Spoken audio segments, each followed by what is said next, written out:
الحمدللہ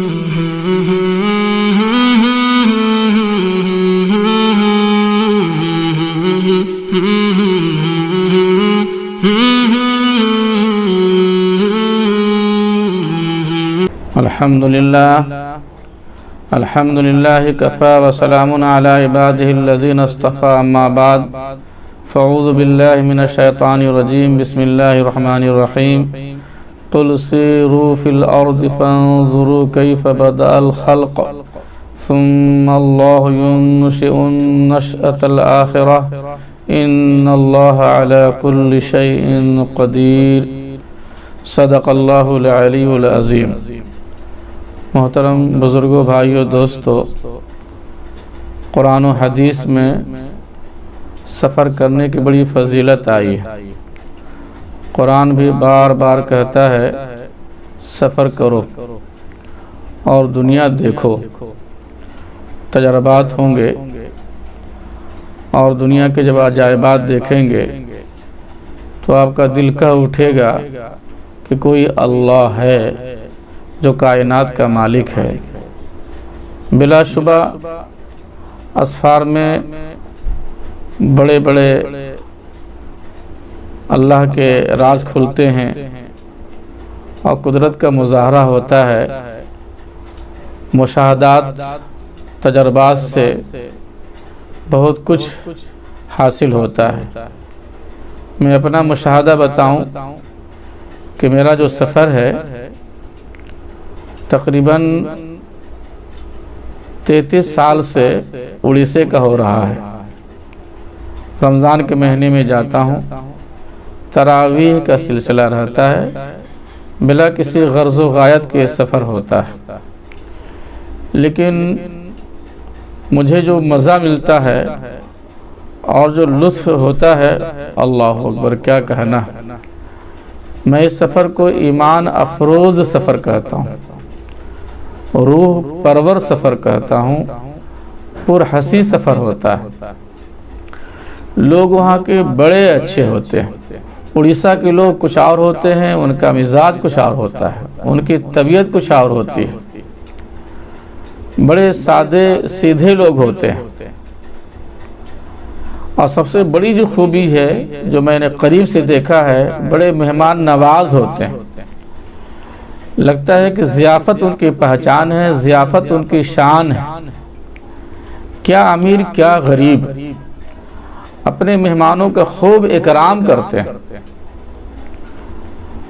میں تقریباً رمضان سے پہلے گیا تھا، پورا رمضان گزارا، پورا شوال وہیں رہا اور 10 ذی القعدہ کو وہاں سے واپسی ہوئی۔ اس 2 ماہ 10 دن کے سفر میں جو لوگوں نے میرا استقبال کیا ہے، ویلکم کیا ہے، جو مہمان نوازی کی ہے، جو ضیافت کی ہے، وہ ایک تاریخ ہے۔ یہ سفر میرا تاریخ ساز بنے گا۔ جناب من آدمی اپنے جو ہمارے اڑیسہ میں کٹک ضلع میں جو بابو جنگ ایک گاؤں ہے، ہر آدمی اپنے گھر پہ بلاتا اور ان کے گھر کا جو بہترین روم ہے، جو اچھا کمرہ ہوتا، اسی میں بیٹھاتے۔ یہ نہیں کہ باہر دروازے میں بیٹھا دیا یا کسی خراب روم میں وہاں ٹھہرا دیا، نہیں۔ اس گھر میں جو سب سے بہتر روم ہوتا ہے، جو سب سے اچھا روم کہلاتا ہے، اس گھر میں بیٹھا کر کے ضیافت کرتے ہیں۔ اور ضیافت یہ بھی نہیں ہے کہ بس اگر مرغی کا آئٹم ہے تو رکھ دیا، نہیں۔ مرغی کا بھی انتظام ہے، مچھلی کا بھی انتظام ہے، چھوٹے بڑے کا بھی انتظام ہے، پھر اس کے کئی آئٹم ہیں اور مختلف انواع اور اقسام کے کھانے ہیں۔ دسترخوان بالکل سجا دیتے ہیں۔ اللہ، لگتا ہے کہ خدائی نعمت جو ہے بالکل وہاں ظاہر ہوتی ہے۔ اور پھر یہ بھی نہیں کہ بچھا دیتے ہیں، رکھ دیتے ہیں، مہمان کو بلا لیتے ہیں، بیٹھا دیتے ہیں اور کہتے ہیں کہ کھائیے، جیسے ہمارے یہاں مشہور ہے دست خود دہانے خیش۔ یہ نہیں، بلکہ اصرار کے ساتھ کھلاتے ہیں، بار بار تقاضا کرتے ہیں، مختلف انداز سے کھلاتے ہیں، اور کچھ آئٹم کو چھپا چھپا کے رکھتے ہیں، پیٹ بھر کے تو کھانا کھلا دیتے ہیں، بعد میں پھر کھیر پیش کرتے ہیں، پھر بعد میں جوس پیش کرتے ہیں، آئس کریم پیش کرتے ہیں۔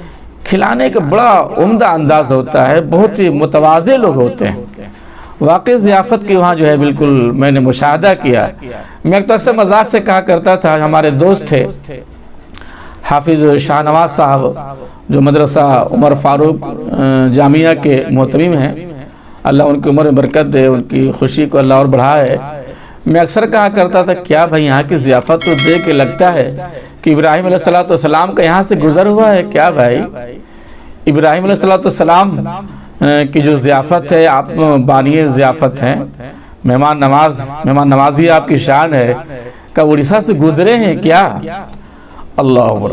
تو انہوں نے بتایا کہ جتنے علماء اڑیسہ میں آتے ہیں گویا کہ سب یہ تاثر دے کے جاتے ہیں کہ ایسی مہمان نوازی، ایسی ضیافت کہیں اور نہیں دیکھا۔ اور میں تو ماشاءاللہ 33 سال سے ادھر کا سفر ہوتا ہے، خوب محبت ملتی ہے، خوب پیار ملتا ہے، لوگ جو ہے وہ گھیرے رہتے، پروانہ وار جو ہے گویا کہ وہ آپ کے ساتھ بیٹھے رہیں گے، وقت بھی دیں گے، بہلانے کی پوری کوشش کریں گے، اور ماشاءاللہ دینداری بھی ہے الحمدللہ۔ یہ میں نے محسوس کیا یہ 33 سال کے دورے میں، خاص طور سے اس بار جو سفر ہوا، اس سفر میں ماشاءاللہ لوگ پوچھتے تھے کہ بھائی آپ یہ نہیں کہ بابو جنگ تک چلے گئے، بلکہ وہاں کے لوگ کہتے ہیں کہ آؤ پھر سمندر دیکھا جائے، ساحلی علاقہ دیکھا جائے، پھر وہاں کے عجائبات دیکھا جائے، اور پھر جو سمندر کے تھپیڑے اور تلاطم، ایک روح پرور جو ماحول ہوتا ہے، جو مناظر ہوتے ہیں، اللہ اکبر۔ میں تو بھائی کہتا تھا بھائی مجھے کہیں بھی نہیں، بس ساحل پہ بیٹھا دو، میں سمندر کے مناظر دیکھوں گا، تلاطم دیکھوں گا، سمندر کے تھپیڑے دیکھوں گا، اللہ اکبر۔ وہ بھی ایک روح پرور منظر ہوتا ہے۔ تو الحمدللہ اس سفر بڑا اچھا سفر رہا۔ اس سفر میں مولانا غفران صاحب سے ملاقات ہوئی، بیچارے بہت بڑے عالم ہیں، جید عالم ہیں، لیکن مجھ سے ملنے کے لیے آئے۔ مفتی جمال صاحب سے ملنا چاہ رہے تھے، ملاقات نہیں ہوئی۔ اور حافظ شاہ نواز صاحب تو گویا کہ بالکل وقف ہو گئے میرے لیے، رات و دن، لیل و نہار گویا کہ میری ضیافت میں، میری محبت میں لگے رہے، خدمت میں لگے رہے۔ انہوں نے گویا کہ بالکل اپنے آپ کو وقف کر دیا۔ گویا کہ یہ وہاں کی مہمان نوازی ہے، اور یہ وہاں کی ضیافت ہے۔ اور یہ مشاہدہ صرف میرا ہی نہیں ہے، بلکہ جتنے لوگ علماء جاتے ہیں، یو پی کے علماء، بہار کے علماء، پوری دنیا کے علماء وہاں جاتے ہیں، سب کا تاثر یہی ہے کہ وہاں کی ضیافت جو ہے بالکل عجیب و غریب ہے۔ وہاں کی مہمان نوازی کی شان ہی الگ ہے، سب نے محسوس کیا، سب نے اپنا تاثر یہی دیا ہے۔ اور یہ تو میرا مشاہدہ تو جو ہے تقریباً 33 سال سے ہے، جو میں اپنی آنکھوں سے دیکھتا ہوں، اور بالکل قریب سے میں نے ان کی مہمان نوازی دیکھی ہے۔ اللہ تعالیٰ جو ہے ان کی ضیافت کو، ان کی مہمان نوازی کو قبول فرمائے۔ اور یہ چیز دیکھی کہ ان میں دینداری بھی بہت زیادہ ہے، یعنی تراویح کے بعد لوگ تھک جاتے ہیں، لیکن ان کی خواہش ہوئی کہ تراویح کے بعد جو تفسیر بھی کی جائے۔ میں مختصر تفسیر کرتا تو لوگ خواہش ہوتی بھائی اور تھوڑا سا جو ہے مزید بڑھایا جائے، تشنگی دور نہیں ہو رہی ہے، پیاس نہیں بجھ رہی ہے، اور خواہش ہوتی، لوگ اور خواہش کرتے کہ اور تفسیر مزید، اور جو تفسیر طویل کی جائے۔ میں اگر لوگوں کو اجازت دے دوں تو ہر وقت لوگ جو ہے میرے روم میں وہ آنا جانا کریں، لیکن چونکہ میری بھی اپنی مصروفیت تھی اور تلاوت کا وقت ہوتا تھا، میں نے جو سب کو ٹائم دیا تھا، وقت دیا تھا، وہ تراویح کے بعد یا پھر ایک بات نماز عصر۔ لیکن اس میں بھی لوگ مسائل پوچھ رہے ہیں، یہ مسئلہ ہے، وہ مسئلہ ہے، قرآن سیکھنے کا شوق ہے۔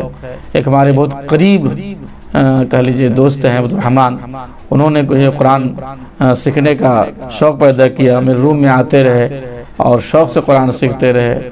ہمارے قربان مرحوم بہت پرانے دوست تھے، وہ تو دنیا سے چلے گئے، لیکن ان کے بچے ماشاءاللہ ریحان ہے، وہ ریحان ہے جو بھی گاؤں کے سردار ہیں، بالکل وہ باپ کی طرح محبت دیتے رہے۔